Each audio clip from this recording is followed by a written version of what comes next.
see him when he pops in. Okay. Especially since you got to get back to work. Yeah, you're right. All right.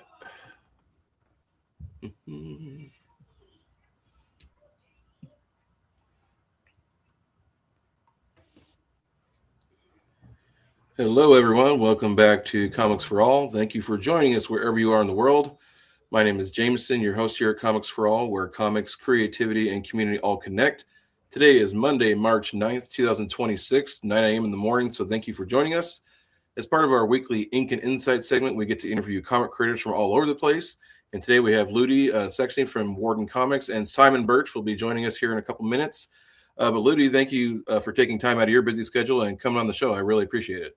Hey, thanks for having me, man. Happy to be here. Of course. So my first question is a reader-centric one, but what hooked you into comics as a reader? Well, I mean, for me, it starts the way it does for a lot of people, wandering through stores, picking up loose comics, kind of just got pulled and sucked into it. I studied a lot of mythology when I was younger, and comics were really the first place where I started seeing kind of the modern mythology. And he's taking these big ideas, these heroes, these gods, and cosmic horror, and translate them into something that you can experience panel to panel. So that combination really drew me in. Excellent. Hello, Simon. Welcome in. Hello. I think we've had an international mix-up. That's all right. International incident. Well, we only missed one question, but we're starting off with what hooked you into comics as a reader?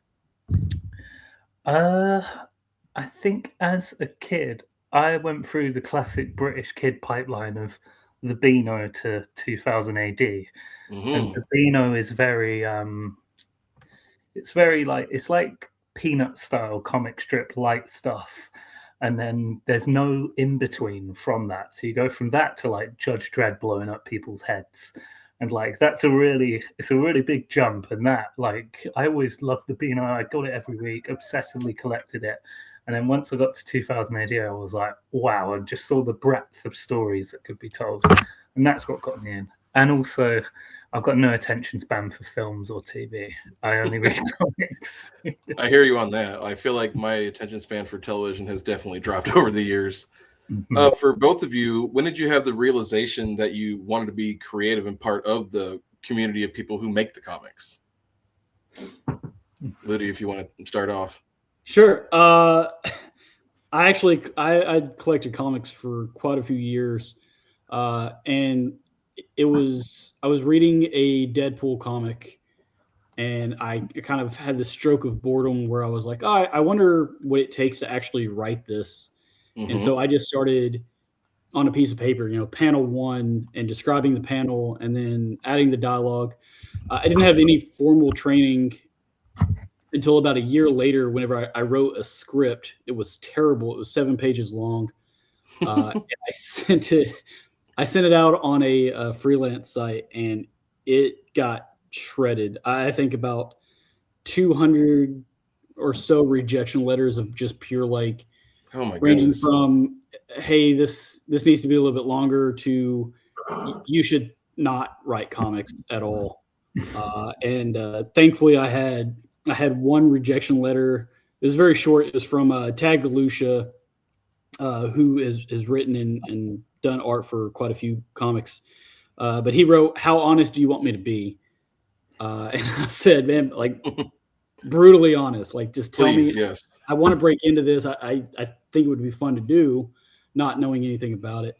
And he red inked quite a bit on my script, and I made all the corrections and sent it back to him. And he's like, hey, this is not something that most comic writers do. When you correct them, they don't take your corrections and fix them. They just say, hey, thanks for your input, and move on. And so he agreed to kind of coach me through the comic world. And I started a friendship with him and started writing comics, and then progressively moved into editing and publishing. So, yeah. Love that. Simon, how about yourself? So for me, I don't like to be in something and not be involved. Like, I don't enjoy a party unless I'm DJing at the party. It's my ethos to things. So yeah, like I was reading comics over COVID is when my brother's consistently been into comics since we were kids. Like I kind of stopped with 2000 AD around like 16 or so, and then I never really read that much American comics. But my brother was always really into X-Men, and over COVID I got the Marvel Unlimited, and I was reading it. I was like, wow, yeah, this is it. And then I got the DC one, then I got the Global Comics, then I just there you go. Like this is my art form. I think I reckon I can do this, which I don't know where that comes from. I don't know why I would just think I can do that, but I don't know. Something happens where I'm like, yeah. Love hearing that.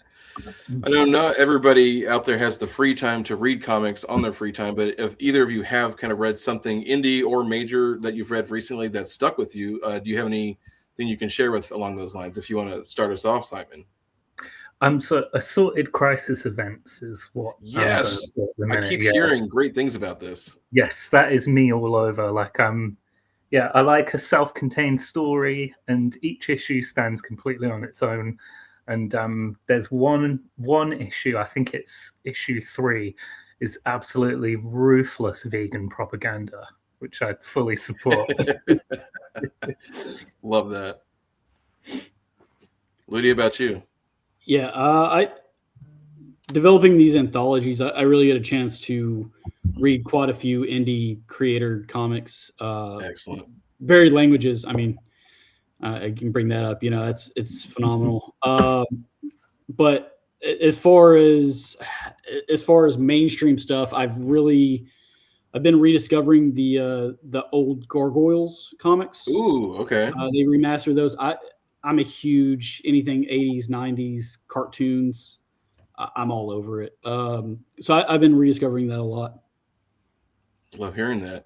My next question, Ludie, is mainly for you, but as Warden Comics founder since it started in 2020, kind of what sparked the idea for a Dreamlands Anthology, which we're going to talk about in depth here, as your third horror project now? Yeah, I've been a huge Lovecraft fan since I was super young. My father accidentally gave me an H.P. Lovecraft book when I was younger, and that it all went downhill from there. Mm-hmm. I did my first anthology, which was Monstrosities, and from there, I think I probably received over 100 different comments. It was like, when are you doing the Lovecraft anthology? Like when you do anything Lovecraft? And at the time, whenever I did my first anthology, my second anthology, the Kickstarter field was just flooded with Lovecraft things. So I wanted to kind of choose my moment to where I could put out a Lovecraftian anthology. I always knew I wanted to do it, and thankfully, hopefully, I get to do 2 volumes of this. This will be volume 1. So we received quite a few submissions, enough phenomenal submissions to do 2 books. So hopefully, we fund on Kickstarter with this one, and I can do another one. Fantastic. And for the viewers out there, I did put the Kickstarter URL in the chat. And then I also put the Comics for All link if you haven't subscribed to the channel. For the Kickstarter where it's at right now, if you guys just kind of want to touch how you're feeling about the campaign, kind of where it's at, and talk about how much time is left, those kind of things. Yeah, absolutely. We're over halfway there. We end on April 1st. There's a lot of great stories. There's a lot of great creator-inspired artwork and merchandise you guys can get to help support these indie creators. That's right. There are postcards, stickers. There's something for everyone. I mean, it is a true showcase of indie talent. So, love hearing that. For both of you, kind of be in the creative space, what does a productive, creative day look like for you for right now? Are you focusing on, mainly the campaign, other creative projects, finishing the production of this particular book? Kind of what does your creative work week look like right now for both of you? So for me, if I get a deadline, that's when it all comes out. So I have a million ideas all of the time. I've got my notebook, which I have filled. I'm now onto a second notebook. Mm-hmm. So I've got my notebook full of ideas, and it will just be like one sentence. And then I will see. So there's a newsletter called Tea Goblin Newsletter, and they send out. They just send out any anthologies that are looking for submissions. So that's how I found this one, and that's Perfect. the constant grind. I'm just always looking for things, writing up my pitch document, finding artists. Like it's mostly admin, to be honest. So it's all kind of done in the evening, like the last like couple of hours of the day. And then I'm finding that the more work I'm getting, the less scripts I'm actually writing, which is really odd. But I realize, because as the writer, you end up as the de facto like boss, because you know that like the artists, they're spending 8 hours for every page that I've written or whatever. So I need to get out there. I like to put the work in and make myself worthwhile, because they could write their own story. Like I need to be valuable. That makes sense. So it's mostly the admin of comics. But I've got something that I'm working on now, and I'm scripting, and that is going to be very cool. But yes, that'll be April 2028. So mark that in your calendars. Excellent. Ludie, how about you? What are you kind of, especially more on the publishing side of things, kind of how are you handling this campaign on top of other stuff you're working on? Yeah, I mean, I wish I could say that I'm perfectly disciplined when it comes to editing and marketing and everything else, but in truth, it's probably complete chaos. So after I'm a parent, I've got a full-time career, so whenever I get some free time at night, usually pretty late at night, is whenever I sit down. There's usually like an energy drink or coffee involved, which is not great.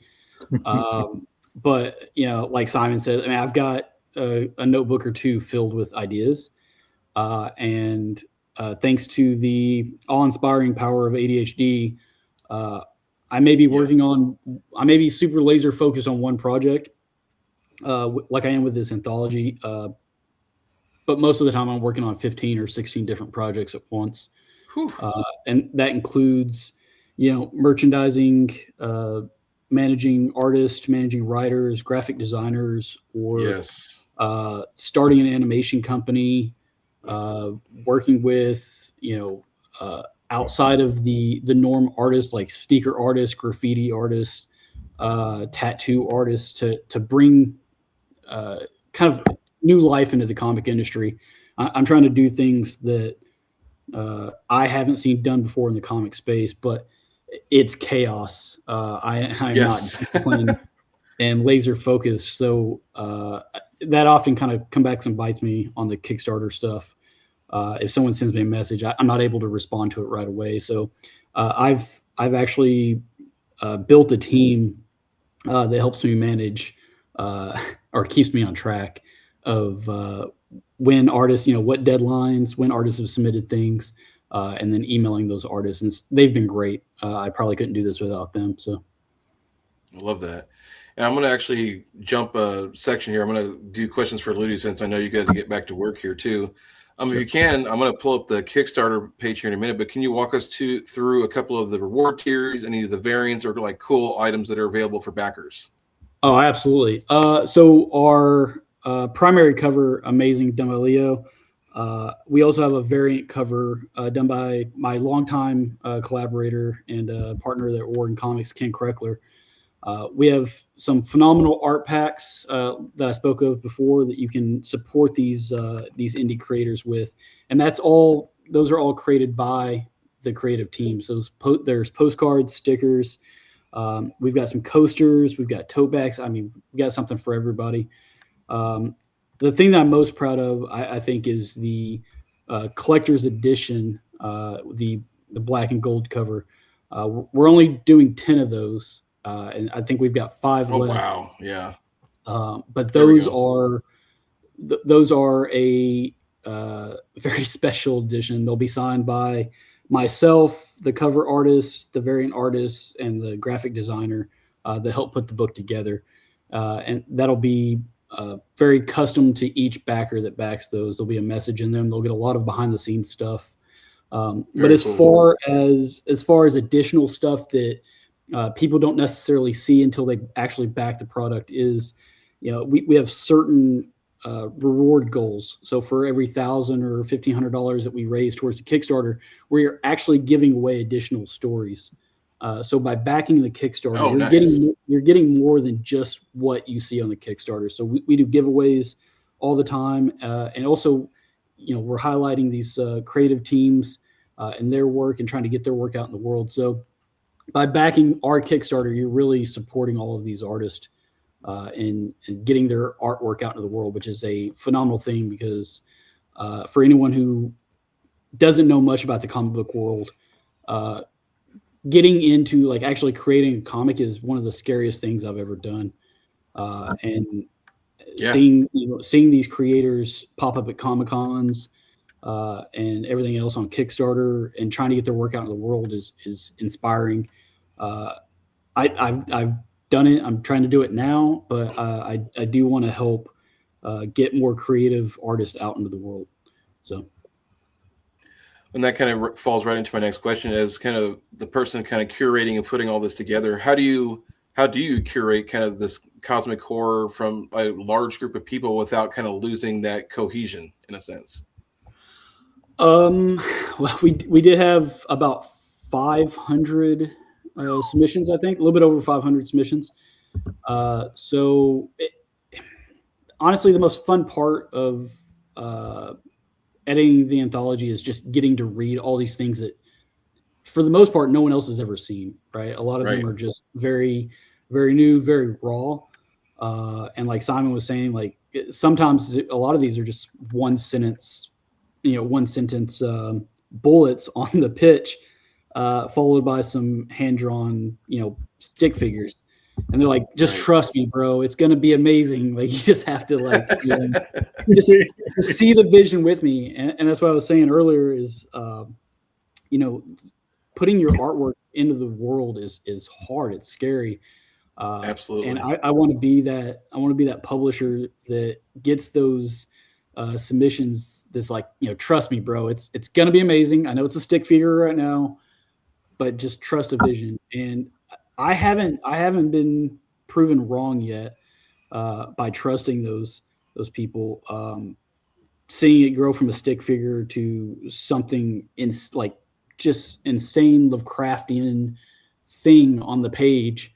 I've been pleasantly surprised, but my job is less about controlling the stories and more about just assembling a collection that feels like, especially for the Dreamlands theme, each story is like walking through a different nightmare, And cosmic horror really works best whenever a creator approaches it from an unknown or different angle. And so I pick and choose what feels like the most chaotic, non-connected, but somewhat connected by a theme stories and how they best fit, man. But the book is amazing. Everyone's going to love it. But yeah, the stories are all over the place. But yeah, just putting them together is the most fun I can have, honestly. Love that. And then my kind of last question on the back end of things, are there any subtle connections across other, Warden titles, any Easter eggs of Dreamland teases for future volumes or kind of tie-ins with, like I said, other books in the Warden kind of publishing line? Yeah, I mean, I'm a big believer that my comics should reward the readers who pay attention. So yeah, there's definitely maybe one or two little Easter eggs sprinkled throughout the book, background references, subtle nods to potential, the volume 2. Hopefully it becomes a reality. If this one gets backed, it will launch later this year. But yeah, Dreamlands is a little special because it exists in this like dreamlike space where different realities brush up against each other. So yeah, readers might notice a few fun connections if they look closely. All right. Well, now we're going to have Simon kind of chime in a little bit here. Simon, your work has kind of sci-fi, a little bit of spectacle. Your story within this is called Buried Language, or Languages, excuse me. Kind of what myth or real world lore kind of inspired this story? And well, the main thing is, well, we're seeing all these AI advancements like that are only bad. Like there's no good reason to AI generate an image. Like there's no good that could possibly do for the world. That can only do bad things. So like that's a big thing that you're seeing a lot at the moment. But yeah, that's been on my mind, obviously. And this is my second comic that starts with a CEO revealing a new invention on a stage. So that's also there's a theme there. Yes, yeah. And I think you're seeing that across comics, even in like the really big stuff like Absolute Batman. It's like about like rich people bad. Like we're all feeling that right now for some reason. But yeah, I was mainly thinking looking into pushing technology to places it shouldn't go, and there's still tablets that are completely untranslated of languages, and that just ties in beautifully with the Lovecraftian angle. But so much of what I write it starts with me finding out about something and then reading a Wikipedia article and then like a lot goes down about it. Yeah, so it's all very research based for me, and then I'll take that and grow it out. But it's not a ton of, it's very shallow research. I'm not going to read a load of books about it, although I have. But yeah, it's I'll read a Wikipedia page and then be like, I have enough. We're off. Within Buried Languages, is there a particular panel or a scene that you're like, wow, this was really cool to write. I'm glad we were able to make this happen? So the artist Siggy Sanchez, so they do a comic on Global Comics called Heck that I had been reading for the last like year or so, and then there's another anthology that we were both on. We met each other on the Discord, and I was like, I really want to work with them. This is amazing stuff. Yeah. And because even as a kid, I didn't really draw. Like I cannot draw at all. So like this is why I try and bring so much as a writer and as a project manager, basically. But I'm just amazed by it. Every single panel that comes through, I'm like, how do you even do that? But the first one, when the first time they go down into the water, let's say, and you really see the landscape down there, the cityscape, basically. That is that's my favorite part. When I first saw the roughs for that, and especially the way they do colors as well, it's just colors is my big thing visually that I notice. Yeah, that the first cityscape part just blew me away. Yeah, I love that. And I'm with you. As someone who reads a lot of comics, colors for me are going to make or break the story. I mean, lettering has an effect, but if the colors are off or I'm not engaging with the colors, I'm checked out. So definitely, yeah. I bought a book because Jordi Belair was the colorer on it. Oh, Jordi is so good. Yeah. Like I bought that book on the strength of the colorist, which is underrated. From a cancer survivor to a storyteller, how do your own personal buried struggles kind of echo in your characters and this story and others? So I was talking about this so I looked through these questions with my partner before to prepare, and she was like, but what things come up? And I was like, well, like I know things. It's a lot of it is like surface level, like silly stuff. It's sci-fi situations. You take a situation and push it to its worst possible conclusion. Bob's your uncle. You've got a story, but like I said about the CEO thing, it's the second one with the CEO at the beginning. Like you have these things that are inside you that you don't realize that you're bringing up. Like I'm in Scott Snyder's like writing class. Like I've read some of Absolute Batman. I've not really read much that he's written, but he's a really good teacher, and he says you'll have these themes that keep coming up, and you'll be criticized as a writer sometimes. People will say like, oh, he's bringing this up again. Tom King's Sad Dad comics. But like you have these things in you and you're bringing them up and you don't even realize. So a lot of the time for me, it will be like scary control from like the super high up rich people.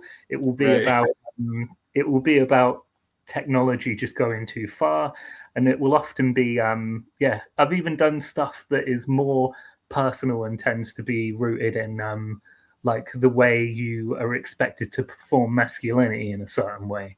So even though it's just silly stories, but it's also like, but why do you have to be like that? So yeah, that's a good way to put it. It's come up, yeah.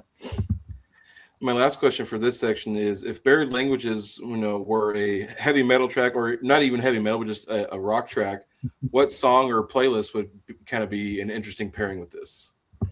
Ooh. I think the first 3 pages would be the intro of Rain in Blood by Slayer. There and you then go. The last page, that's going to be when the riff kicks in, yeah. Love hearing that. I've been bringing that up as like idea of pairing a soundtrack or a playlist that a reader can listen to either while they're reading or kind of after, as like a part of the experience to engage with the comic. I think that'd be kind of a fun thing to see that more often. Yeah, I do that when I write. When I go from the one line in a notebook to the proper pitch document, at that point I'll create a playlist for it.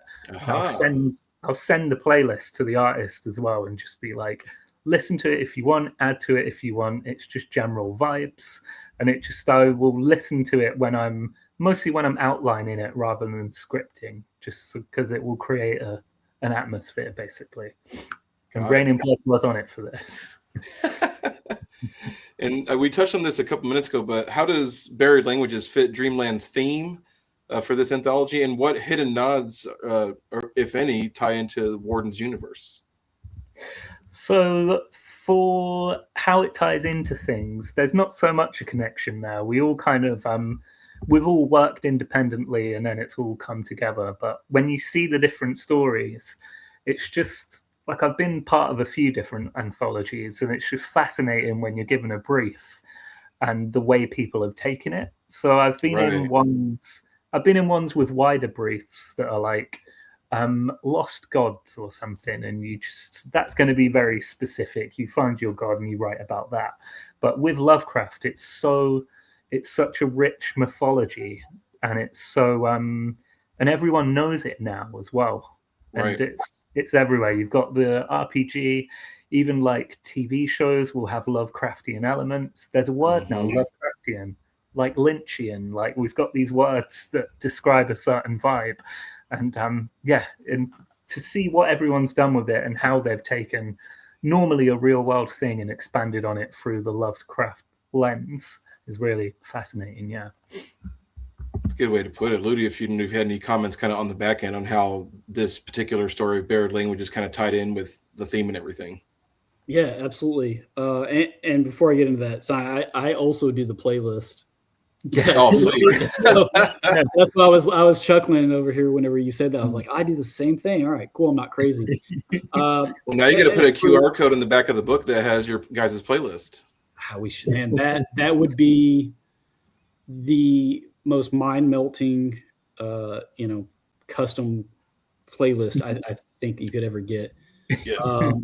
But as far as how it fits, how Buried Languages fits into the Dreamlands, what drew me to it was the concept that, like, maybe we weren't meant to understand AI, or maybe we shouldn't have uncovered it. And a lot of stuff within Lovecraft's works is really like the feeling of you've uncovered something that maybe humanity wasn't supposed to understand. And so for me, I was like, well, that's a crazy take on it, that maybe we weren't meant to understand AI, and it could lead to this. So, and I echo a lot of Simon's comments earlier about AI, the utilization of AI. And so whenever I saw AI pop up, and then I was like, well, that's the only pitch that has AI in it. So let's do this. So that's how I feel like it contributes and fits the theme of Dreamlands. So I thought it was too obvious to include AI. I thought everyone would. There were about 300 Cthulhu submissions, and I was like, well, can't just make it all a Cthulhu book. So that's right. But no, you were the only AI one. It was crazy. Oh, interesting. Well, here's kind of a fun question on all the submission side of things. What was a wild or a fun kind of creator feedback, part of putting all this together? That's kind of a fun behind the scenes moment you can share. I mean, for me, all the collaborators, especially on this one, I can't say this for every anthology that I've done, because when you're first starting off, you don't know what you're doing, right? You're throwing ideas at the wall and collaborating with people that you've never met, let alone you've never talked to, never seen. Right. For this one, everyone has been so nice. I can't imagine an anthology going better, or with the creative teams have all been super responsive. But the wildest collaborator moment is some creator teams using the same artist. So I was getting, I think there's like 5 or 6 submissions, and not just once, but like 5 or 6 submissions multiple times of the same artist. And I was like, man, this artist really wants to be in this anthology. He's reaching out to all of these, all these writers. And that happened with like 3 different artists and probably 3 different writers as well, like 3 different writers submitting with 3 different artists. And then, 6 or 7 different artists submitting with different writers. So it was crazy. I was like, wow, you guys either really want to be in this anthology or, you just really want to work with us. Either way, I'm happy for it, because all the stories turned out great. Love that. So my last question for this section should be a fun one, but do either of you have a personal favorite Lovecraft story, or just part of the mythos that are like, what pulled you into the Lovecraft lore? Ooh. So for me, my favorite Lovecraftian thing in general is so I like TTRPGs, but again, like, I don't like playing them. I only like running them. I don't want to be someone else's. I'm realizing my problems here. This is therapy. But, so yeah, my favorite, it was a scenario in an old White Dwarf magazine that I bought just at a random Comic Con. I bought it because the cover looked cool. And it's from the early 1980s. And it is set in a Norfolk village, which is near where my mum's side of the family is from. Mm-hmm. So I rewrite it all, learn it all, and then like play it with people. And just the way it developed, I just didn't expect it to go. It ended up with just people being mauled by skeletons, and you're meant to really play it smart and work it all out and perform a ritual, but people were just murdered ruthlessly. Oh man. But, yeah, that's probably my favorite Lovecraftian thing. Yeah, for me, it's definitely stories like the Dream Quest of Unknown Kadath and The Color Out of Space. Color Out of Space is crazy good. Yeah, I mean, nice. Oh yes, the Dark Horse. Yeah, this is very good. Yeah, Dark Horse is killing it on those adaptations. Yes. Yeah. I mean, I like I said, I've been a fan of Lovecraft since I was super young, and probably way too young to actually read Lovecraft. Right. But I think I've consumed everything Lovecraft, and as Simon was saying, like everything's got an adaptation of the Lovecraft edition, right? And I eat that stuff up. I have a full tattoo sleeve of Lovecraft. I'm a huge huge fan. But yeah, Color Out of Space and the Dream Quest are probably my 2 favorite. Although I'm quite partial to At the Mountains of Madness as well. But I mean, who isn't if you're a big Lovecraft fan, right? Mm-hmm. That's right. So, also, there was a phenomenal Nicolas Cage movie based off Color Out of Space. Interesting. A couple years ago. That's actually one of my favorite pieces of Lovecraft media. He's the perfect guy to do Lovecraft. Absolutely. Yeah. Very much so. Maybe a Lovecraft character. Yeah. Well, for either of you, either as a creator or as a fan, have you had any really cool or fun, interesting, experiences with readers, fans, or anything of that nature, even as a fan yourself? Like you got to meet a cool celebrity, or someone gave you a different perspective on your own work that you hadn't thought of before, something along those lines. So I don't know if you've heard of Thought Bubble. Yes. The con, yeah. So Thought Bubble is really, really cool because it's everyone there is in comics to some degree, whether it's like this sort of level or you're in the pub and Kieran Gillen is over there on the next table. So it's all very like equal. Like there's still tables, there's still queues, but you can hand someone a comic. It's busy, but like you can hand someone a comic and they can actually take a look at it in real time if it's only a few pages. So I spoke to Jim Zub at his table on the Sunday. Excellent. And it's slow going because everyone's just very, very hungover, but he was bright-eyed and bushy-tailed, like sat there ready. And I gave him one of my comics because I do that whenever I go and like I get stuff signed.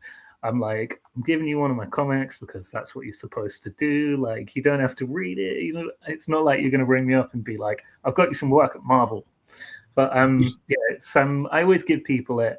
And he took the time to read it, and then he just gave some really, really good feedback on literally just it's like showing, not telling sort of stuff. It was quite an early one that I gave him. And he was like, you've told us what's happening here, but you could have given the artist more space to draw it. And it was just that little thing. And now I'm like, if I get one little bit of advice like that, every single time I write something, like it's going through my head, like the words repeat. Yeah, for me, it was at a Comic-Con, and it was one of those moments where I was like, don't get a big head, but it was kind of like, oh, I think I've made it, like sort of made it. I'm not sure. But as I was walking around the artist alley at the Comic-Con, I kept seeing my books everywhere because it was artists that I had worked with, and it was surreal to like see my book on 20 different artist tables being sold.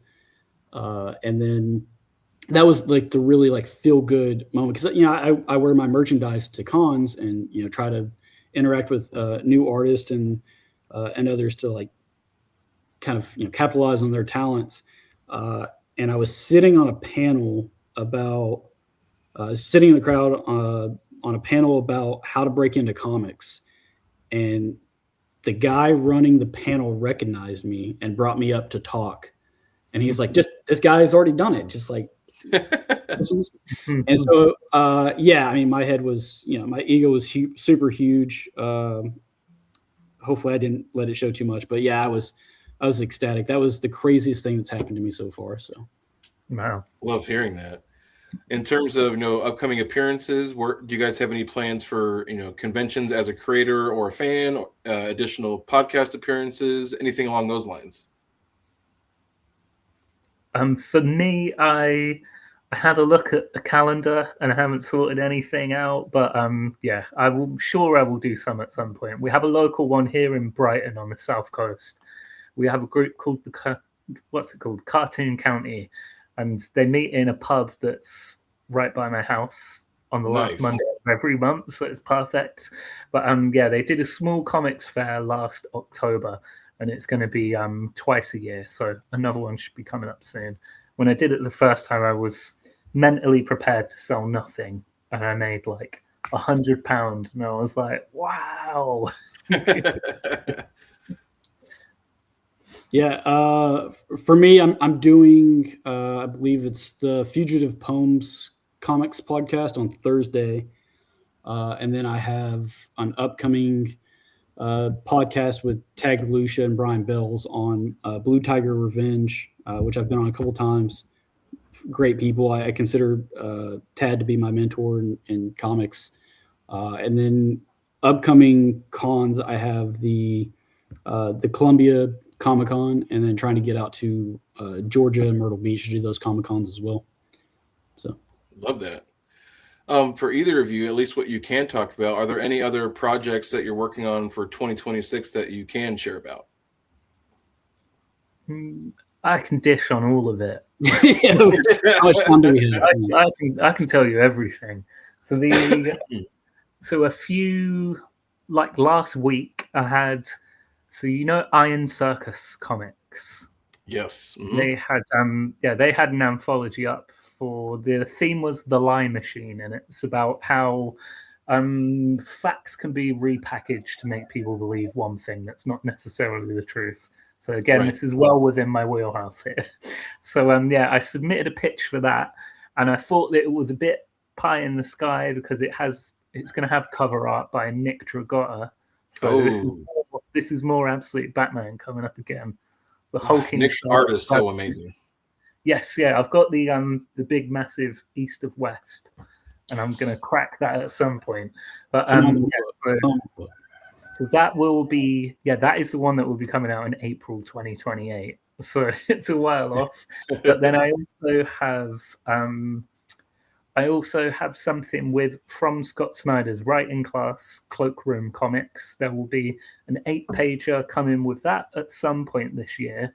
And then there is another, they're called Paganini Stories, and they're doing this anthology of Untold Gods, and they've split it up by region, basically. So they've just done Africa was the first one, and I backed that because I wanted to see it. And it's nice, big, like, magazine size, nice thick paper, bit glossy, very nice. But the Africa one has just come out. South America is next, and then it will be Asia, and then it's Europe, and I'm in the Europe one with another story about Norfolk in particular. Awesome. That's what's coming up for me. Ludie, how about you? Yeah, absolutely. Well, hopefully, we meet our goal for Volume 1 of Dreamlands Anthology, and then we're able to get Dreamlands Volume 2 to Kickstarter later this year. Hopefully, following that, we'll have the next anthology we're working on is a anthology between myself and Ken Kreckler. It's called Weird West, and it is Wild Western stories with a twist. Not your typical Wild West. All I can say is there's samurai, werewolves, vampires, dinosaurs. I'm in. And an octopus somewhere. Cthulhu definitely makes an appearance in that as well, because I've been riding the Lovecraft train for all of last year and this year. So apart from that, we have our first children's series called Feather. That'll be making its debut appearance, as well as additional issues of our flagship titles, Nod and Double Cross. Those issues will come out next year as well. And then hopefully if we have a free day, we'll start pushing forward on our animation company. Ooh, that sounds a good tease. So for the viewers out there, where can viewers find both of you and Warden Comics online? So for me, if you just Google Simon Birch Comics, I've absolutely SEO'd myself into the space. So Simon Birch with an I. And I'm mainly on Blue Sky and Instagram. But then I post my comics on, what's it called? I should know. Global Comics. And then I also have them on my Bindings as well, which is very good. I can recommend Bindings. Nice. For us, you can always find us over at wardencomics.com or at Warden Comics on Instagram. And through our website, you can purchase merchandise, digital copies of our books, and follow the independent artists that we're trying to support. So that's right. So my last question for both of you is a odd one, but a fun one. Do you happen to have a favorite snack or a meal to power yourself through working a couple hours on a project? Ooh. So my go-to. So when I'm cooking for someone else, like I'm doing nice stuff, like everything will be done from scratch, and it's very nice. But if it's just me on my own, I will just it's a bit shameful. So I will just boil some spaghetti, and then I will melt some butter in another pan, and then put like a huge tablespoon of Marmite in there, and then some pepper, and it's just the most salty thing in the world, and that's what I thrive on. sometimes it'll be like 10:30 at night, and I'm too old to be eating like that. But I'm like, I could have a little Marmite spaghetti. Love it. Ludie, about you? Yeah, I'm glad you went first, Simon. I feel less bad. For me, it's after coming home from work and putting kids down and everything. It is an energy drink followed by a bowl of Cheez-Its and cured meats, probably like pepperoni, salamis, simple, quick stuff. And then I will trick myself into think I'm being healthy by adding some like grapes or cut up strawberries or something. But no, I'm a savage. It's not. I'm also too old to be eating like that and drinking energy drinks at 10, 11 o'clock at night. But yeah, that's what gets me through. Once you put the grapes on, then doesn't it become charcuterie? Yes. I mean, technically, charcuterie, mate, you're fine. Absolutely, yeah. It's healthy-ish. That's right. Well, guys, thank you so much for coming on the show today. It's been a wonderful conversation. Are there any last thoughts you'd like to share with the viewers before we head out? Just thanks to Ludie for picking my story. It's just nice. It's just nice to know that you're not bad at this. Nice to feel wanted. No, I would say thank you back to Simon for creating an amazing story. I really hope that we can work more in the future on some future Warden Comics products. And to everyone listening or watching, please go back to Kickstarter to support these indie creators. They have poured their blood, sweat, tears, and Marmite spaghetti into these pages. Yes. And they deserve your support, and they deserve to be to break through into the comic sphere amongst all these big time creators, because someone who's working on one of these books is the next big thing. That's right. You're gonna see them in Marvel Comics. You're gonna see them in DC Comics in the future, and yeah, supporting them early and building that bench of support is huge. It's absolutely essential. So thank you for all the backers and hopefully future backers. Yeah, that's right. And really, the digital is only $5. So I feel like that's a great entry point. If that's all you can do right now is get the digital, get that $5 and share it, that's a huge step. So Ludie and Simon, again, thank you for coming on the show. This has been Comics for All, where comics, creativity, and community all connect. And we will see you all next time. Thank you for coming, everybody. Thank you. thanks. Cheers.